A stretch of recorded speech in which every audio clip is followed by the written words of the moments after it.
আসসালামু আলাইকুম রহমতুল্লাহি ওবারাকাতুহু। একদিন আমাদের সকলের জীবন শেষ হবে। কোনো ডাক্তার, কোনো টাকা, কোনো প্রভাবশালী মানুষ কেউই আমাদের মৃত্যু থামাতে পারবে না।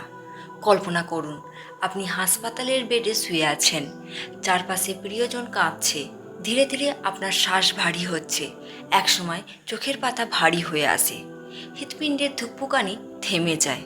হ্যাঁ, মৃত্যুর সেই মুহূর্ত একদিন আমাদের সবার জন্য আসবেই। কিন্তু প্রশ্ন হলো, সেই সময় আমাদের সাথে আসলে কে থাকবে? রাসূল সাল্লাল্লাহু আলাইহি সাল্লাম বলেছেন, মৃত ব্যক্তির সাথে তিনটে জিনিস যায়, দুইটি ফিরে আসে আর একটি থেকে যায়। সেই তিনটি জিনিসের মধ্যে দুইটি পরিবার ও সম্পদ, যেগুলো ফিরে আসে, আর একটি জিনিস যেটি হলো আমাদের আমল, সেটা সাথে থাকে। সম্পদ, যা আমরা মরিয়া হয়ে জমাই, কিন্তু রেখে যেতে হবে। আমরা সারা জীবন টাকা পয়সা, জমি জমা, ব্যবসা, গাড়ি বাড়ি এসব জমাতে মরিয়া থাকি, কিন্তু যখন মৃত্যু আসবে, 1 টাকাও আমাদের সাথে যাবে না। আর যে টাকা আপনি ব্যাংকে রেখেছেন, কাল সেটি আপনার উত্তরাধিকারীদের হবে। আপনি কবরে থাকবেন আর অন্যরা আপনার ঘরবাড়ি দখল করবে। ভাবুন তো, যে সম্পদের জন্য আমরা আল্লাহকে ভুলে যাই, মৃত্যুর পর সেটি এক মুহূর্ত আমাদের সাথে থাকবে না। 2 নম্বর যে জিনিসটা, সেটা হলো পরিবার ও প্রিয়জন।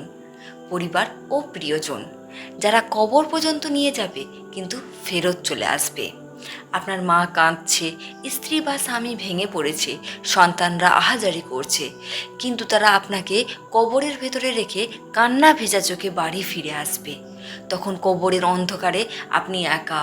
আপনার কবরের মাটি চাপা দেয়া হবে, সবাই চলে যাবে, আপনি শুনবেন তাদের পায়ের আওয়াজ। তারপর থেকে শুরু হবে আপনার প্রকৃত পরীক্ষা। সেই সময় আপনার পাশে পরিবার থাকবে না, থাকবে শুধু আপনার আমল। সে 3 নম্বর জিনিসটি হলো আমল, একমাত্র সঙ্গী যে কখনো ছাড়বে না। আমরা হয়তো ভুলে যাই আমাদের নামাজ, রোজা, দান সৎকা, তিলাওয়াত, সৎকর্ম, এই সবই একমাত্র সঙ্গী হবে কবরে। সেই নামাজই আপনাকে রক্ষা করবে আযাব থেকে, সেই সৎকাই কবরকে আলোয় ভরিয়ে তুলবে, সেই তওবাই আপনাকে জান্নাতের পথে এগিয়ে দেবে। রাসূল সাল্লাল্লাহু আলাইহি সাল্লাম বলেছেন, কবর হলো আখিরাতের প্রথম ধাপ। যে সেখানে মুক্তি পায়, তার জন্য পরবর্তী ধাপগুলো সহজ হয়। তাহলে বুঝুন, আমলের আলো ছাড়া কবর কেবল অন্ধকার, ভয় আর শাস্তির ঘর। প্রিয় ভাই ও বোনেরা, কল্পনা করুন, আপনার পরিবার চলে গেছে, আপনার ধন সম্পদ পিছনে পড়ে আছে, আপনি একা শুয়ে আছেন মাটির নিচে, চারপাশ অন্ধকার, গা শিরশিরে ঠান্ডা, আর মন কান নাকি এসে জিজ্ঞাসা করছে, তোমার রব কে, তোমার দিন কি, তোমার নবী কে?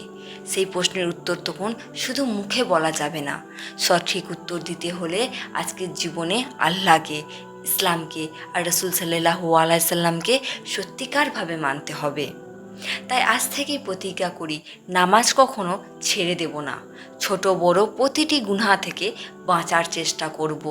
প্রতিদিন আল্লাহর কাছে তওবা করব আর সৎ আমল জমাবো, কারণ এটাই হবে মৃত্যুর পর আমাদের একমাত্র সঙ্গী।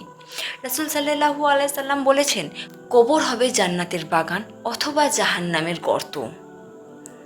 মৃত্যুর সময় আমাদের সাথে পরিবার বা সম্পদ যাবে না, শুধু আমল যাবে। তাহলে বলুন তো, আমরা কার জন্য জীবন কাটাচ্ছি? অস্থায়ী সম্পদ আর মানুষদের জন্য, নাকি আল্লাহর সন্তুষ্টির জন্য? আজই সিদ্ধান্ত নিন, আপনার কবরকে জান্নাতের বাগান বানাবেন নাকি জাহান্নামের গর্তে পরিণত করবেন। এটা নির্ভর করছে আজ আপনার হাতে থাকা আমলের ওপর। আল্লাহ আমাদের সবাইকে মৃত্যুর সময় ইমানের সাথে ডাকুক এবং কবরকে জান্নাতের বাগান বানিয়ে দিক। আমিন।